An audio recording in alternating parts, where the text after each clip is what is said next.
지역 체계도 구축하여 무거운 책임감으로 지난 5월 10일 취임 3주년 연설에서 문재인 대통령이 강조한 것은 변화였습니다. 국민 여러분, 우리는 지금 전 세계적인 격변의 한복판에 서 있습니다. 보이지 않는 바이러스가 세상을 송두리째 바꾸고 있습니다. 코로나19 이후 한국 사회는 이전에 없던 엄청난 변화를 겪고 있습니다. 이 변화가 의미하는 것은 무엇일까? KBS는 코로나19 이후 한국 사회 변화를 조망하는 사회조사를 기획했습니다. 누가 K방역을 성공으로 이끌었고 우리 사회는 이제 어디로 나아갈 것인지. 결과는 놀라웠습니다. 우리 사회가 이제 어떤 기존에는 한 번도 와보지 않은 새로운 대지 위에 올라섰다. 어쩌면 이 코로나의 충격이 IMF에 비해서 굉장히 포지티브한 이런 어떤 계기가 될 수도 있을 것 같다. 코로나19 이후 한국 사회 변화에 주목하고 있는 세계 석학들도 함께했습니다. South Korea, you had the experience of MERS in 2015. Yeah. And you remembered SARS-1 in 2003. You have been better prepared. And you hear in many countries that they are looking up to Korea to learn how to deal with the crisis. That when we emerge from this crisis, we will emerge with a new determination to address questions of fairness and questions of inequality that too often go neglected in ordinary times. 코로나19는 한국 사회를 어떻게 바꾸고 있을까요? 우리가 맞이할 미래는 어떤 모습일까요?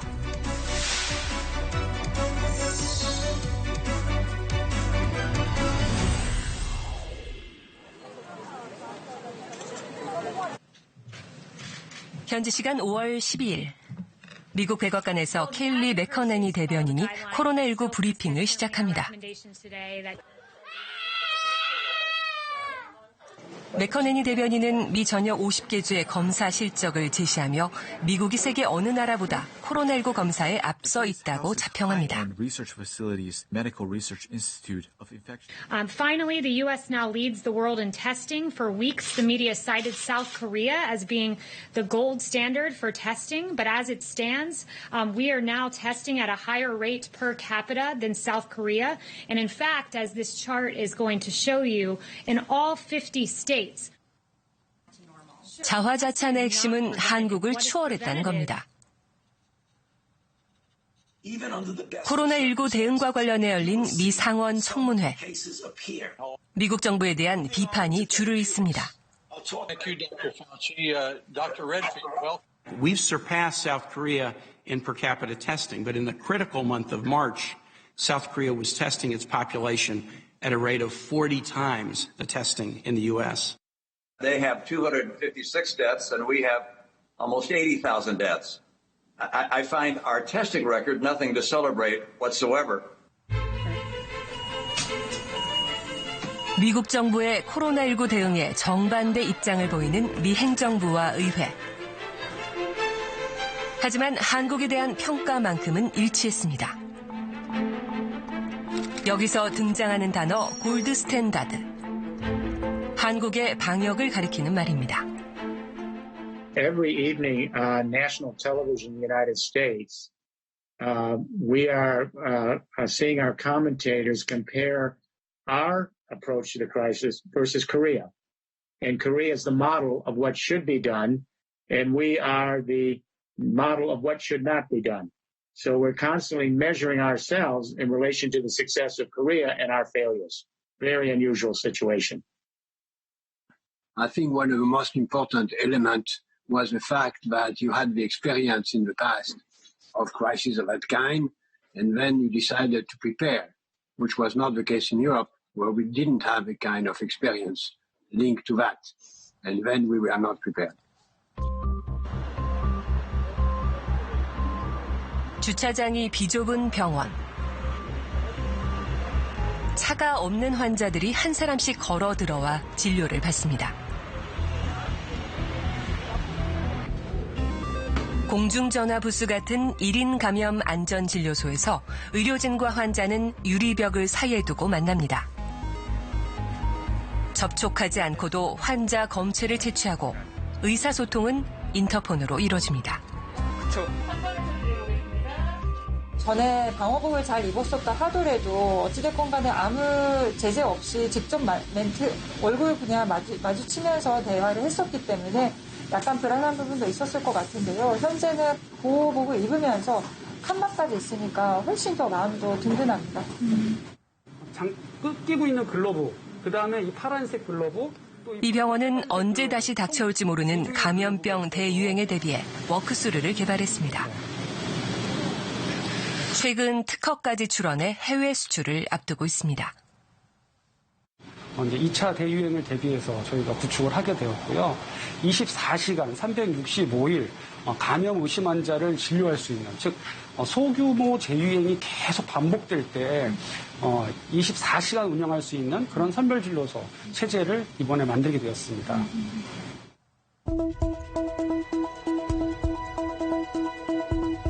K-방역의 성과는 코로나 이후 한국 사회에 어떤 변화를 가져올까? KBS는 시사인 서울대학교와 함께 사회조사를 실시했습니다. 실제로도 그렇게 이루어진 거.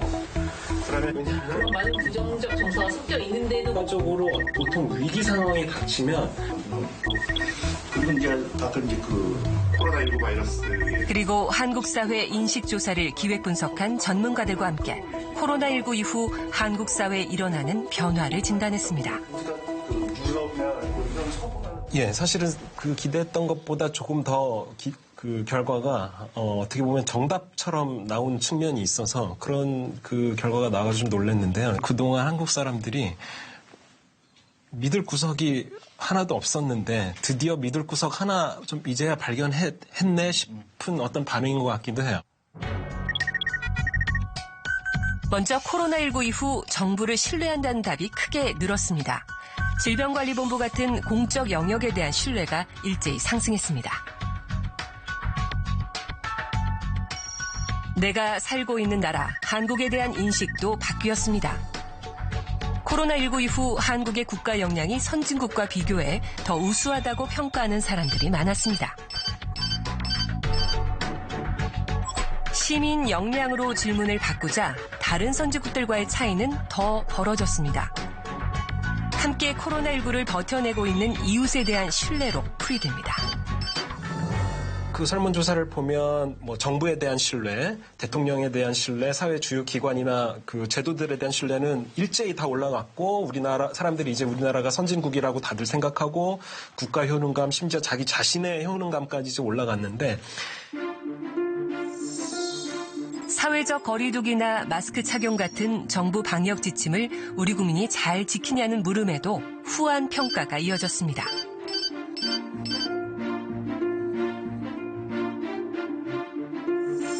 혹시 올지 모르는 2차 유행에 대비해 정부가 다시 사회적 거리두기를 시행한다면 어떻게 하겠느냐고 묻자 무려 97.4%가 동참 의지를 보였습니다. 코로나 방역 전이라는 표현도 씁니다만은 쉽게 말해서 이제 아침에 나올 때 마스크를 쓰는 것부터 일종의 의식이잖아요. 그러면 사람들과 거리를 두고 내가 잡은 약속을 취소하고 뭐 이런 것들이 말하자면 공적인 일이 되는 거죠. 사람들한테 공적인 일에 참여하는 경험을 지속적으로 주고 있는 것 같아요. 이번 과정이. 매일매일 출근할 때마다 일종의 전쟁에 참여하고 있는 소속감과 전우애를 느끼고 있는 것 같다라는 생각을 좀 했었거든요. 코로나19로 온 국민이 여러 어려움에 직면해 있지만 한국은 희망이 없는 헬조선 사회라는 명제에 대해선 의외의 대답이 나왔습니다. 한국 사회가 헬조선 사회냐는 질문에 그렇지 않다는 답변이 70%에 육박했습니다. 한국을 헬조선으로 생각하는 응답자는 25.9%에 그쳤습니다.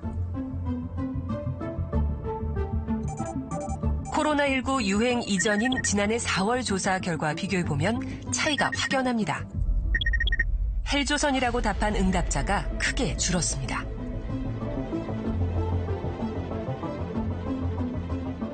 사실은 헬조선이라는 담론 자체가 네거티브잖아요. 한국 사회는 이런 나쁜 사회. 근데 사실은 내전에 어떤 그런 사람들이 정치적으로 결집하거나 혹은 뭐 분노를 표출하는 수단으로서 사실 헬조선 담론이 쓰였던 측면들이 있거든요. 저는 네거티브 관점에서 포지티브 관점으로 바뀌는 이 경험은 사실은 굉장히 중요하다고 생각하고. 다시 태어나도 대한민국 국민이고 싶다라는 질문엔 지난해 조사에선 46.4%가 그렇다고 답했지만 이번엔 63.7%로 크게 상승했습니다. 지난해엔 29%만이 긍정적으로 답했던 우리나라는 서로 믿고 의지할 수 있는 사회다라는 질문에도 이번엔 응답자의 과반이 긍정적으로 평가했습니다.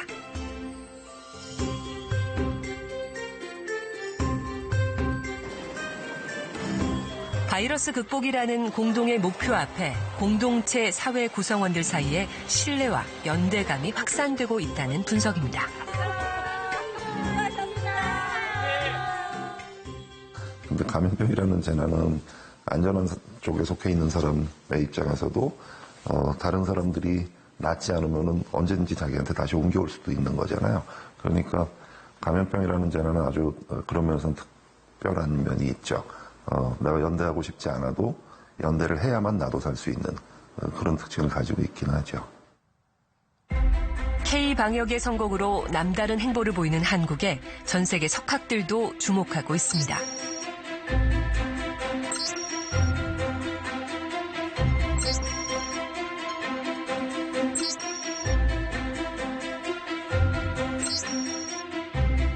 KBS는 이들과 화상 인터뷰를 진행했습니다. 정의란 무엇인가란 책으로 잘 알려진 미국의 정치 철학자 마이클 샌델 하버드대 교수. 한 번만 더 말씀해 주실 수 있을까요? 노동의 종말 저자인 미국의 미래학자 제러미 리프킨에게 K-방역을 어떻게 생각하는지 물었습니다. South Korea acted quickly, did widespread testing, and contact tracing. And the United States, by contrast, has struggled with all of these things. We did not act quickly enough. We did not have enough testing capacity. And so as a result, we have nearly 100,000 deaths already, compared to fewer than 300 in South Korea. On a per capita basis, the U.S. has more than 50 times as many deaths from the virus as South Korea. I think you have to steady the course. You have shown some leadership. You have quarantined properly. You have checked people if they have the symptoms. You have to tough it out. If you do, it'll show other countries, don't panic, do what we have to do. You have shown the DNA of Korea is everyone's responsible for everyone else. You know, in my country, people won't wear a mask. 코로나19를 거치면서 사람들이 새삼 깨달은 것은 복지제도의 효용과 필요성입니다.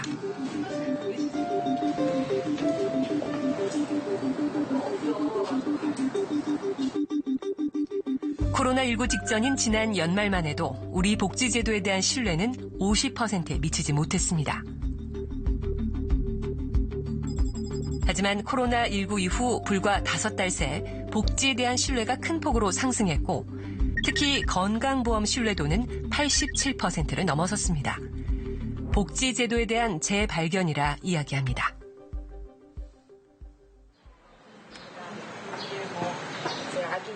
이번 코로나19 사태를 겪으면서 건강보험의 중요성을 절실히 느꼈다는 30대 중국어 강사를 만났습니다. 그는 출산을 앞둔 지난 2월 코로나19 확진 판정을 받았습니다.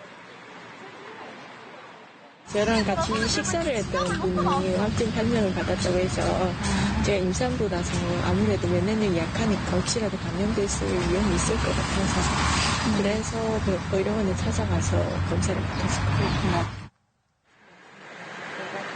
2달 가까이 집과 병원을 오가며 치료를 받은 끝에 다행히 완치됐고 아기도 건강하게 태어났습니다.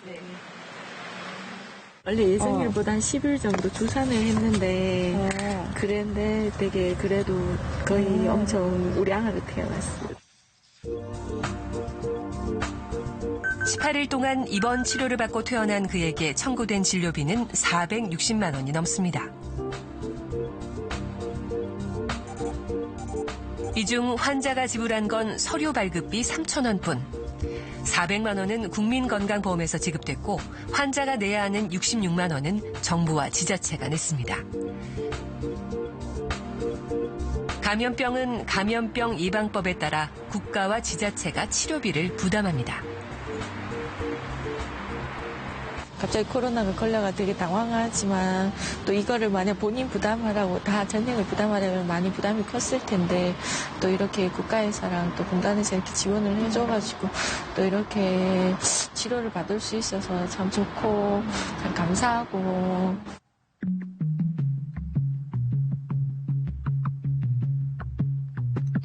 코로나19 확진자가 170만 명을 넘은 미국은 의료보험이 우리나라처럼 필수가 아닙니다. 건강보험 가입 범위를 확대시키는 이른바 오바마 케어 이후 가입자가 늘긴 했지만 여전히 국민의 8.5%는 의료보험이 없습니다.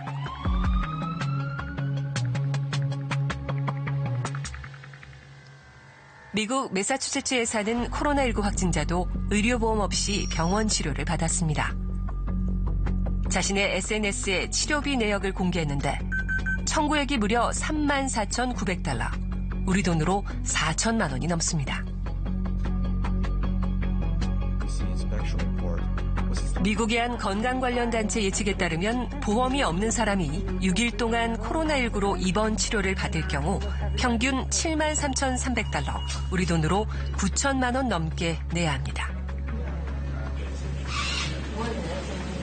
그러니까 국민들 입장에서는 병의 예방과 치료에서 전혀 경제적인 돈 걱정을 하지 않은 거거든요.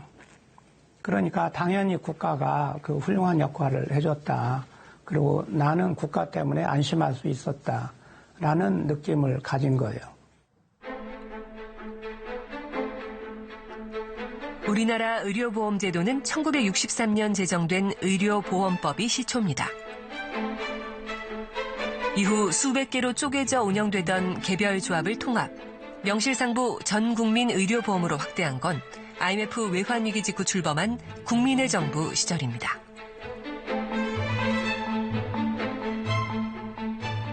우리나라 복지제도에 상당히 많은 씨앗을 박정희 정부 때 뿌렸어요. 그거를 구체화하고 틀을 잡은 건 김대중 정부 때예요. 400여 개로 나누어져 있던 그 의료보험을 전부 통합해서 지금과 같은 건강보험으로 만들고, 그러니까 하나로 그 통합된 건강보험을 만들고 건강보험공단을 만들었어요. 그때 그렇게 하지 않았으면 지금 같은 코로나 대응도 불가능했을 거예요. 조합비를 많이 거둘 수 있는 대기업 공무원 조합과 그렇지 못한 조합 사이에는 재정 규모 차이가 컸고 자연스레 의료보험 보장 내용도 달랐습니다. 통합을 하면 개별 조합 근로자들이 구조조정 대상이 돼야 하는 등 수많은 이해관계도 얽혀 있었습니다. 그럼에도 건보 통합을 이뤄낼 수 있었던 건 20년 넘은 사회운동이 밑바탕이 됐습니다.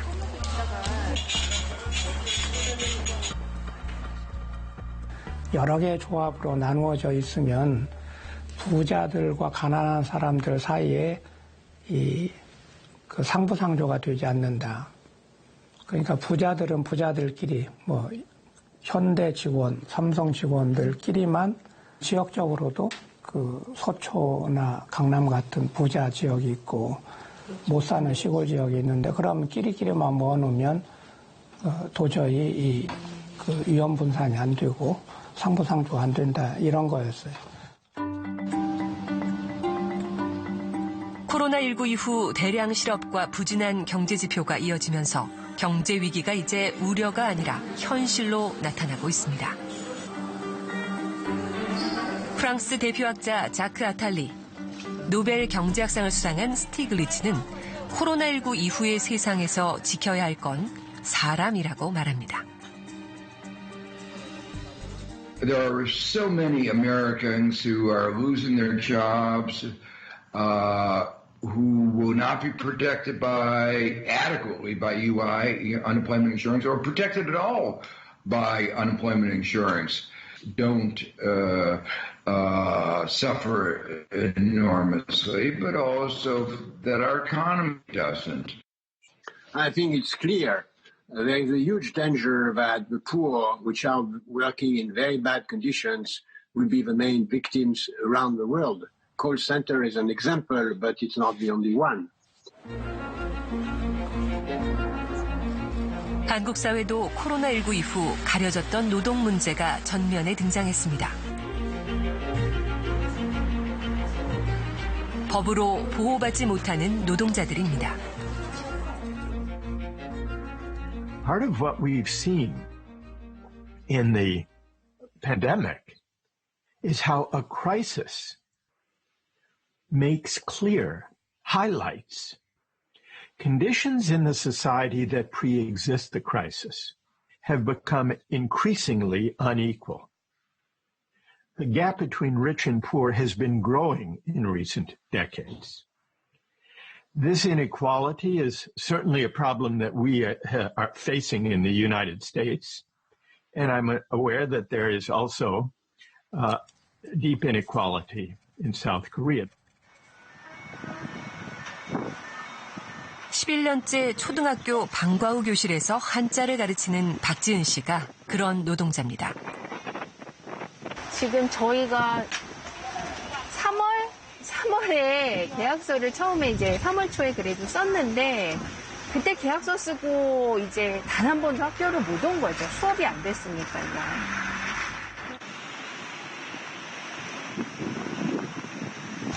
안녕하세요. 네, 방과후 강사 서류 떼러 왔습니다. 아, 그러세요? 네네. 박지은 씨는 올해 단 하루도 일하지 못했습니다. 따라서 수입은 없습니다.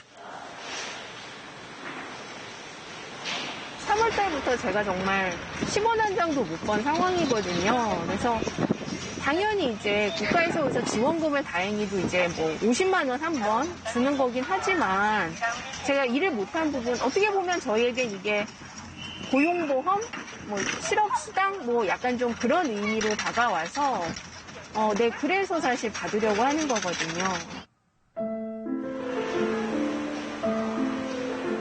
10년을 한결같이 일했지만 법으로 보호받진 못합니다. 법으로 정한 노동자에 포함되지 않아 고용보험 대상이 아닌데 흔히 사회보험 사각지대라 불립니다. 대개 석 달 단위로 계약서를 쓰다 보니 같은 학교에서 아무리 오래 일해도 퇴직금은 받을 수 없습니다. 국가도 방과후는 이렇게 굉장히 성공적인 정책으로 운영을 했지만은 정작 그 일을 위해서 노력했던 사람들은 그냥 어떻게 보면 내팽개쳐둔 것 아닐까. 그래서 이게 이렇게 결론이 난 게 아닐까. 그런 좀 생각을 요즘 들어서 정말 피부로 느끼고 있습니다. 네. 그러니까 저희들이 코로나로 인해서 더 느낀다기보다는 그냥 명확해진 것 같아요. 저희들의 신분.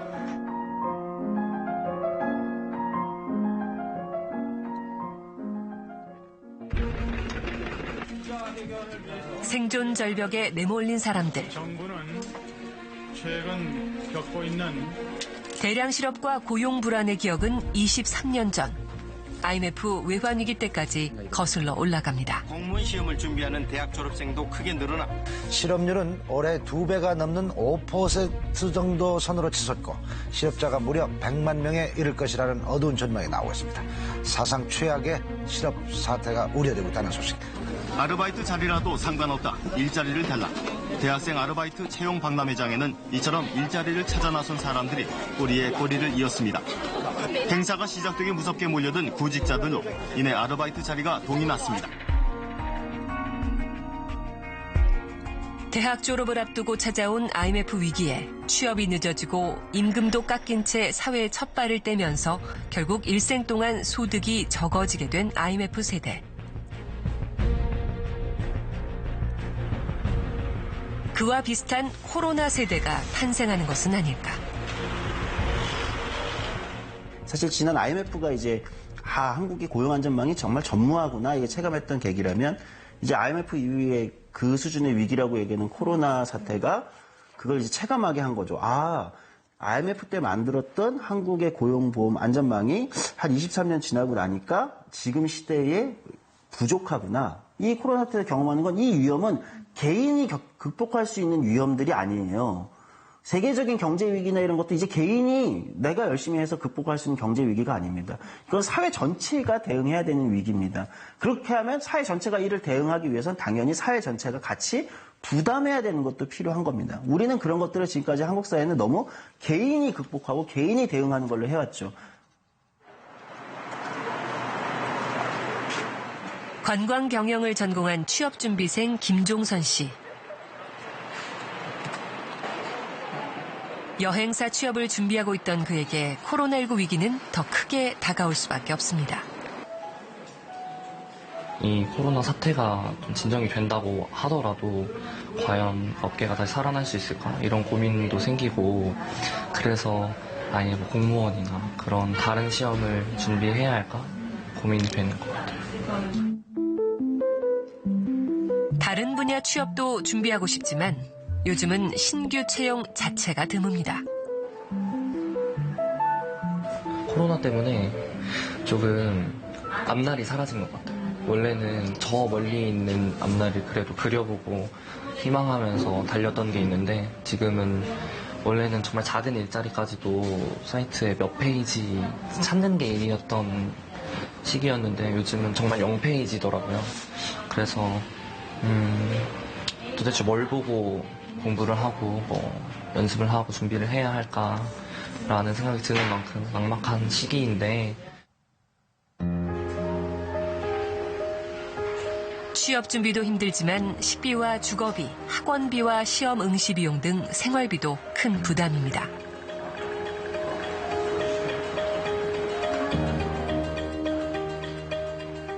종선 씨 같은 대졸 취업 준비생이 생계를 해결하기 어려운 건 다른 구직자와 마찬가지입니다. 하지만 실업급여는 받을 수 없습니다. 아직 한 번도 직장에 적을 둔 적이 없기 때문입니다. 청년 실업자는 실업자라고 하지만 실업급여를 받을 수 없죠. 왜? 고용보험에 든 적이 없으니까. 이게 모순 아니냐. 그러니까 대부분의 외국들은 청년 실업자, 이 최초 실업자라고 하거든요. 그러니까 청년 실업자, 최초 실업자를 위해서 요 앞에 고용보험 앞에 이제 별도의 제도를 두는 경우가 많아요. 이게 이제 대표적으로 실업 부조라는 제도입니다. 그러니까 아직 고용보험에 가입할 자격조차도 주어지지 못한 사람들인데도 실업에 문제가 있으니 여긴 실업 부조라는 형태로 하죠. 코로나19는 수십 년 동안 지지부진했던 고용보험 논의에 불을 당겼습니다. 원칙은 정해졌습니다. 문재인 정부가 생각하는 이 제도의 궁극적인 지향점은 일하는 모든 분들을 고용보험 제도라고 하는 고용 안전망 속에 포괄하는 것입니다. 궁극적으로는 보편적 제도로 갈 겁니다. 다만 이것이 1, 2년 만에 되는 일은 아니기 때문에 단계적으로 점진적으로 접근을 하려고 하고 있고요. 고용보험 제도를 확충하는 것은 기본적으로 그 제도망 안으로 들어오신 분들이 기여하는 보험료로 충당하는 것이 원칙입니다. 이른바 고용보험 사각지대가 많은 건 가입 대상을 임금 근로자로 한정했기 때문입니다. 경제활동을 하는 사람으로 대상을 넓혀야 한다는 생각에 공감대가 커지고 있지만 문제는 방식과 재원입니다. 프랑스는 우리나라처럼 고용보험료를 근로자와 고용주가 함께 부담했습니다.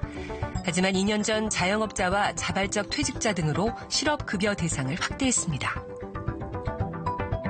대신 임금에 부과하던 보험료를 없애고 소득에 세금을 더 부과해 재원을 마련했습니다. 고용주 부담은 높아졌습니다. 덴마크 모델도 있습니다. 모든 근로사업 소득에 노동시장 분담금을 부과해 재원을 마련하는 건데 사실상 세금처럼 걷겠다는 것이라 사회적 합의가 쉽지 않다는 어려움이 있습니다. 사실 사회적 합의를 이뤄갈 일들이 너무 많을 텐데 그게 쉽지 않을 것 같은데 어떤 대통령의 대원칙 같은 게 있을까요? 이번 코로나 사태에 대응하는 과정에서 정부가 신뢰를 얻는 주체로 거듭나게 되었고 국민의 어떤 뜻이 하나로 모아질 수 있는 계기를 마련했다라고 생각이 되고요. 따라서 과거에 우리 국민들을 분열시켰던 여러 가지 그런 이슈들에 대해서 이제는 과거의 장벽과 금기를 넘어서 우리 국민들의 에너지를 모을 수 있는 그리고 불확실하지만 그 미래에 대비할 수 있는 준비를 해나간다면 지금의 어려움은 극복할 수 있을 거라고 생각을 합니다.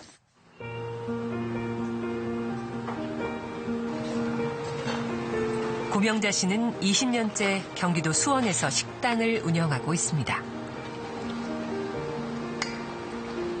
3시 넘어도 이거 반찬만 있으면 챙겨줍니다. 넘어도 먹고 싶으면 저녁에도 오이소.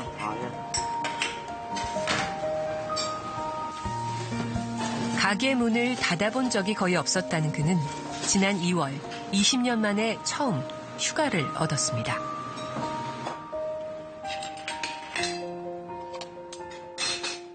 처음에 이제 보건소에서 전화가 왔었어요. 전화 왔을 때 22일 날 12시쯤 저희 집에 그 확진자분이 오셨다 가셨다는 거예요. 처음에 깜짝 놀랐어요. 그때 그 손님이 난 12시에 처음, 점심시간에는 처음 들어오신 분이라 딱 이제 어떤 분인지 알겠더라고요.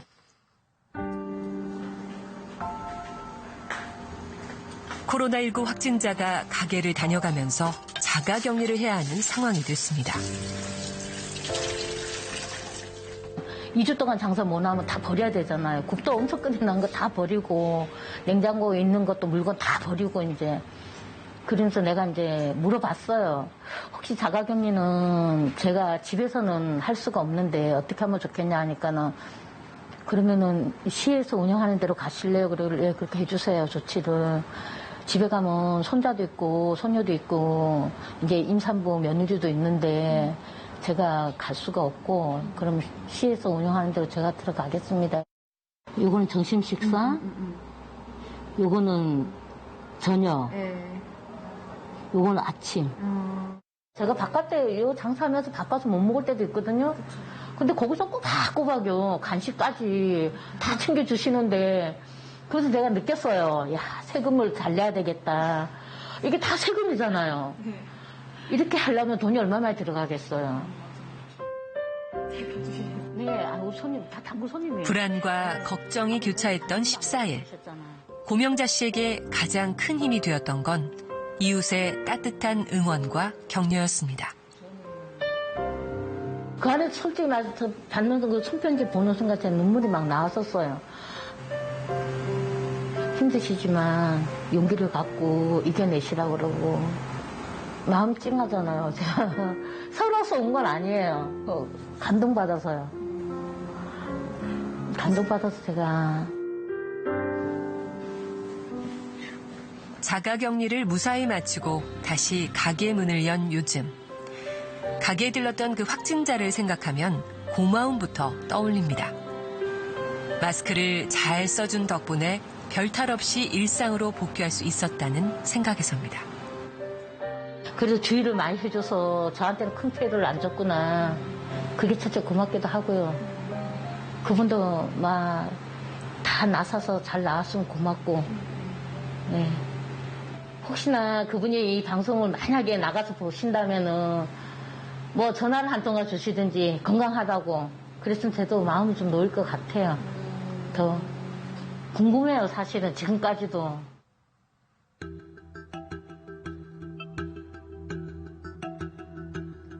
인천 지역 코로나19 확진자였던 한 남성이 KBS로 문서를 보내왔습니다. 중국인 대상 관광 해설사인 그는 지난 1월 말 코로나19 증세가 의심되는 순간부터 양성 판정을 받을 때까지 모든 순간을 기록했습니다.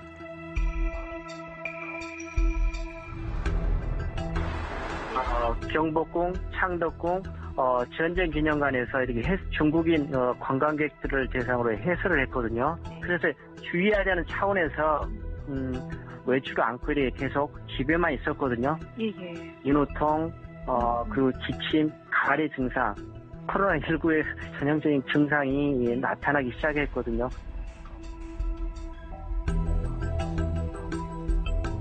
(1월) 말만 해도 코로나19에 대한 경계심이 크지 않던 터라 검사받는 것조차 쉽지 않은 상황이었지만 그는 자신의 증상과 체온 변화, 만난 사람과 들른 장소를 꼼꼼히 기록했습니다. 이렇게 써내려간 일지는 모두 38장. 마지막 장을 쓰고 난 1시간 뒤 그는 코로나19 확진 판정을 받았습니다. 23일 동안 밀접 접촉한 사람은 모두 23명. 검사 결과 전원 음성 판정을 받았습니다. 작성하게 된 가장 큰 중요한 계기 중에 하나가 뉴스로 역학조사관들의 그 업무가 그분들 일이 굉장히 힘들다는 것을 알고 있었거든요. 그래서 혹시 모를 상황이 그분들을 일을 좀 덜어드리기 위해서 그분들 일이 조금 더 빨리 이루어지기를 바라는 마음에서 작성을 했거든요.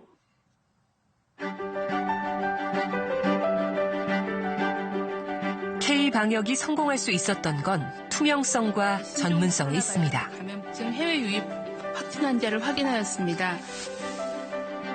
그리고 정부를 믿고 방역 지침을 잘 지켜낸 국민이 있습니다. 취재진은 여기에 주목했습니다. 누가 더 방역에 열심히 참여했을까? 방역 관리의 성공 요인은 무엇일까?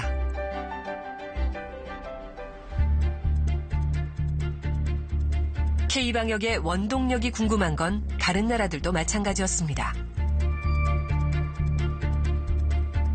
코로나19를 중국 등 일부 지역 상황이라 치부했던 서구 선진국들은 코로나19가 확산되면서 속속 무너졌습니다. 자연스레 K-방역의 원천이 궁금할 수밖에 없는 상황. 프랑스의 대표 석학 기소르망은 K-방역의 성과를 극찬하면서 개인보다 집단을 중시하는 유교 문화와 감시받는 데 익숙한 수능적인 사회라 그렇다. 이렇게 말했습니다.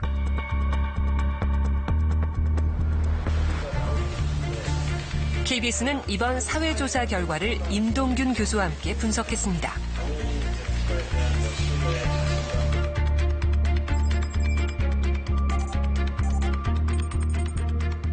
분석 결과 서구 일각의 이런 시선과 달리 민주적 시민 성향이 높을수록 오히려 방역에 더 적극 참여한 것으로 나타났습니다. 민주적 시민성 혹은 시민적 의무에 대해서 가장 높은 수준의 감각을 가지고 있는 사람들이 방역에 가장 열심히 참여한 것으로 나타났고요. 또 수직적이거나 아니면은 집단주의적인 어떤 가치관을 가진 사람들이 아니라 수평적이면서 개인주의적인 가치관을 가지고 있는 사람들이 방역에 가장 열심히 참여한 것으로 나와서 코로나19 사태를 겪으며 시민들은 놀라운 연대와 상생의 가치를 보여줬습니다. 신뢰라는 아주 특별하고 중요한 사회적 자본을 갖게 된 겁니다. 이것은 우리 한국 사회에 어떤 변화를 가져오게 될까요? 특히 저희 이제 핵심 가설 중에 하나였던 이 어려움을 겪고 공동의 경험을 갖고 나서 다음 세대 한국 또는 한국의 한 단계 질적 도약을 할 수 있는 이 위대한 세대의 어떤 시초 또는 징후들을 코로나19에서 찾을 수 있는지. 외환위기가 각자도생이라는 결론을 남겼다면 지금 우리가 어디로 가야 되는가라는 아주 중대한 질문을 갖고 있다라는 생각을 계속 하고 그런 면에서 많이 참고한 게 이제 미국 연구자들이 얘기하는 위대한 세대라는 게 있습니다. 그 2차 대전 겪은 세대. 2차 대전을 겪으면서 전쟁이라는 큰 재난을 하나의 공동체로 버텨낸 세대. 이 세대들이 전후 미국을 최전성기로 끌고 간 핵심 세대고 그 세대의 미국인들이 가장 주위를 잘 돌보고 소위 사회적 자본이라는 게 풍부한 세대로 연구자들이 지목하는 세대죠. 바란다면 이 재난 이후에 어떤 공동의 경험으로부터 어떤 공동의 좋은 가치들을 많이 공유하는 세대가 생길 수 있다면 이 경험을 겪은 굉장히 폭넓은 이 시기를 같이 통과한 사람들 이 하나의 세대로서 뭐 미국 용어를 그대로 가져오자면 한국판 위대한 세대로서 탄생할 수 있다면 좋겠다. 근데 코로나 전에는 우리 사회는 갈라질 대로 갈라지고 온갖 다차원적인 방식으로 균열이 나 있던 상태였는데 코로나 이후에는 이게 약간 묘한 방식으로 우리나라와 다른 나라들끼리 일종의 누가 더 모범생인지 어떻게 보면 대결하는 구도가 만들어지면서 자연스럽게 우리가 하나다라는 세팅이 마련이 된 거예요. 이렇게 마련된 세팅을 활용을 해가지고 공동의 목표와 비전을 새롭게 좀 제시를 해주면 이 에너지가 아주 긍정적이고 바람직한 방향으로 활용이 될 수 있을 것 같습니다. 그 IMF는 어떤 특정 출생 집단한테 뭔가 한정된 얘기가 아니라 한국인의 국민성, 한국인의 국가 정체성 이런 쪽에 영향을 주는 사건 아니었나? 굉장히 개인의 각자 도생에 머물러 있던 사회가 만약 어떤 연대의 가치를 깨닫고 새롭게 뭔가 기존에 완전히 깨졌던 그런 공동체적인 뭔가를 만들어낼 수 있는 계기가 된다면 그거는 어쩌면 이 코로나의 충격이 IMF에 비해서 굉장히 포지티브한 이런 어떤 계기가 될 수도 있을 것 같다. 한국판 위대한 세대가 탄생하기 위해선 코로나19를 겪은 공통의 경험이 사회 전체 신뢰와 연대로 이어져야 합니다.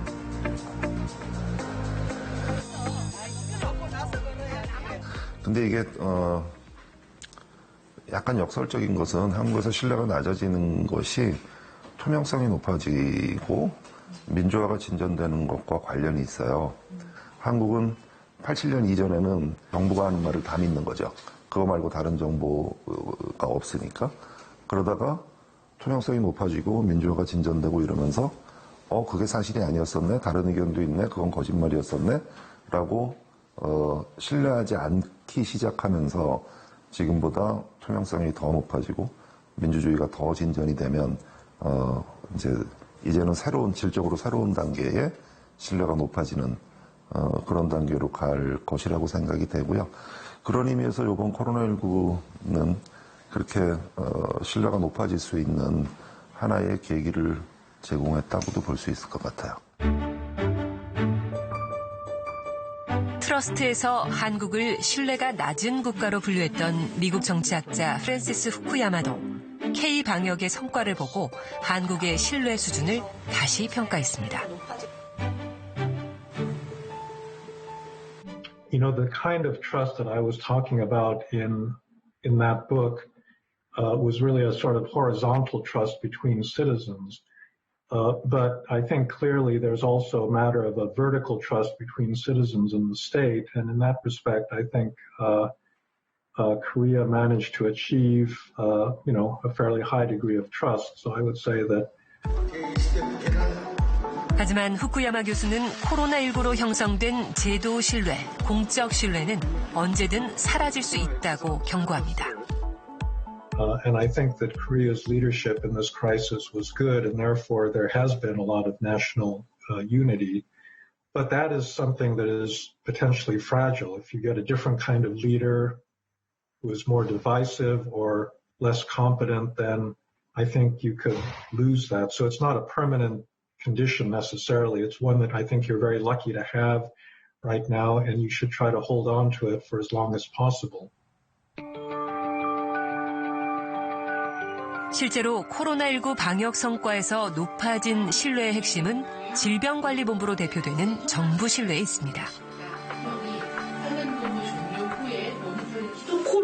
코로나처럼 무서운 바이러스가 생길 수 있나요? 그리고 새로운 코로나가 생기면 어떻게 하나요? 항상 어떻게 해야 되는지에 대한 지침을 만들고 뭔가를 결정을 해야 되는 그런 매 순간들이 어려웠던 것 같습니다. 예를 들면 요즘 저한테 많이 질문을 하시는 게 이게 유행이 어떻게 될 것 같냐, 계속 이렇게 갈 거냐, 아니면 또 큰 유행이 언제 생길 거냐, 환자가 몇 명 정도 생길 거냐, 이렇게 많이 질문하시는데 어렵습니다. 지난 몇 달 동안 언론은 사람들에게 믿음을 주지 못했습니다. 불안을 가중시켰다는 평가마저 나옵니다. 코로나19 이후 낯선 사람에 대한 경계는 한층 더 심해졌습니다. 바이러스가 몰고 온 팬데믹, 일상을 뺏겨버린 사람들은 마음의 거리마저 점점 더 멀어지고 있습니다. 사회적 거리두기를 해야 되기 때문에 서로가 서로와 이제 긴밀하게 접촉을 할 수 없는 상태거든요. 그러한 상태에서 어떤 사회적인 어떤 따뜻한 연대나 어떤 감정이 솟아나오기는 좀 힘든 측면이 있고, 이게 무임승차자를 처벌해야 되는 상황이에요. 그러니까 마스크를 안 쓰고 다니는 사람, 방역에 열심히 참여 안 하고 사회적 거리두기를 안 하는 사람들을 어느 정도는 처벌을 해야지, 일종의 제재를 가해야지 이제 그 집단이 지켜질 수가 있기 때문에 사실은 서로가 서로를 감시하고 있는 상태거든요. 코로나19로 쌓아올린 신뢰가 연대로 이어지지 못하고 있다는 건 곳곳에서 확인됩니다. 코로나19 초기 거세게 일었던 중국인 입국 금지 논란, 격리시설 설치로 둘러싼 지역 주민들의 큰 반발, 이태원발 지역사회 감염만큼 퍼졌던 성소수자 혐오도 확인됐습니다. 그리고 코로나19 최전선에서 일하지만 제대로 대우받지 못하는 노동 약자들이 있습니다. 석 달의 기적으로 불리는 코로나 확진자 수 추이. 하지만 수십 년이 지나도록 줄지 않고 있는 우리나라의 산업재해자 수는 여러 가지를 의미합니다.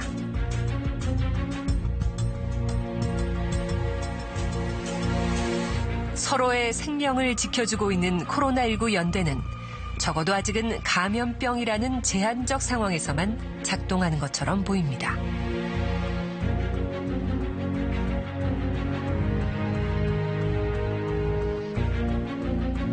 한국 사회가 한 단계 도약하려면 지금 우리 사회에 필요한 것은 무엇일까? 방역과 관련된 대응에서의 신뢰감들은 많이 높아졌지만 우리 사회가 운영되고 있는 어떤 시스템이랄까? 그런 인프라와 관련된 영역에서의 어떤 신뢰감이 근본적으로 바뀐 것은 아니다. 이런 부분에서 뭔가 이제 좀 나아갈 수 있는 비전과 무슨 프로그램? 뭐 이런 것들을 이끌어내는 게 이제 그 정치 영역 쪽에서 해야 될 역할 아닌가 이런 생각하게 되죠. 근데 결국 그런 거는 사실 법을 바꾸고 제도를 바꾸고 사회적 합의를 이뤄내고 다 그런 과정들이잖아요. 이제는 이 사태가 종료가 되었구나라고 생각이 들면서 그때까지 정부도 시민들도 어느 정도 방역에 잘 다 같이 대처를 했다고 하면 그 코로나 사태가 끝나는 시점부터 이 전체적인 사회적 자본이 갑자기 강화될 수가 있어요. 우리가 이렇게 힘들게 다 같이 노력해서 이 힘든 시기를 지나왔구나. 그때부터는 사회적 연대나 통합이나 어떤 감정적 연대가 갑자기 올라올 수가 있어요. 그래서 그 위대한 세대라는 게 지금 아직 형성될 예정이다라고 말씀을 드릴 수도 있을 것 같아요. 하나 걱정되는 건 이게 실업 위기로 오고 경제 위기로 오고 일자리 위기로 왔을 때는 이렇게 평등하게 충격받지 않을 가능성이 더 높습니다. 취약계층들이 훨씬 더 큰 충격을 받겠죠. 우리가 코로나19 재난이 보편적 재난이라고 우리 모두가 합의하고 있는 이 기억이 하반기에 경제위기, 일자리 위기로 힘들어하는 분들에 대해서도 가능한 비슷한 방식으로 작동할 수 있었으면 좋겠어요. K-방역의 성과 이후 한국 사회 변화를 예의주시했던 전 세계 석학들. 코로나19 이후 한국 사회가 해결해야 할 과제에 대한 조언도 아끼지 않았습니다. There are going to be many challenges that Korea is going to face going forward. You still have a lot of social inequalities to deal with in your country.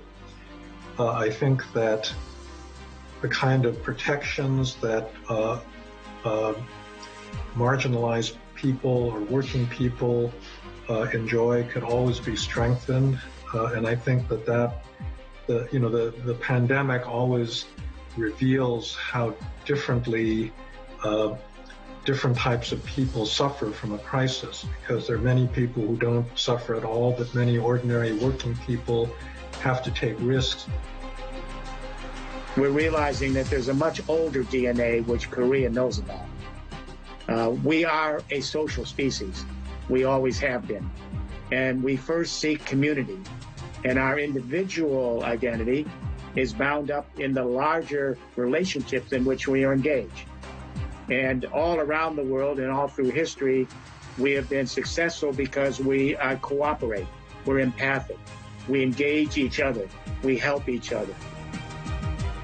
So I'm hoping that this will be a moment for rethinking the way we organize our economy and our society, and that it brings a new emphasis on fairness, bringing about a fair society, a just society, and a new determination to bring about a society and an economy that has a keener sense, a keener appreciation of the common good. That's my hope. 코로나19가 가져온 K-방역의 성과. 일시적 자부심에 그칠지 아니면 한국 사회가 질적인 도약을 하는 계기가 될지 이제부터가 중요합니다. 지금 우리는 그 길 위에 서 있습니다.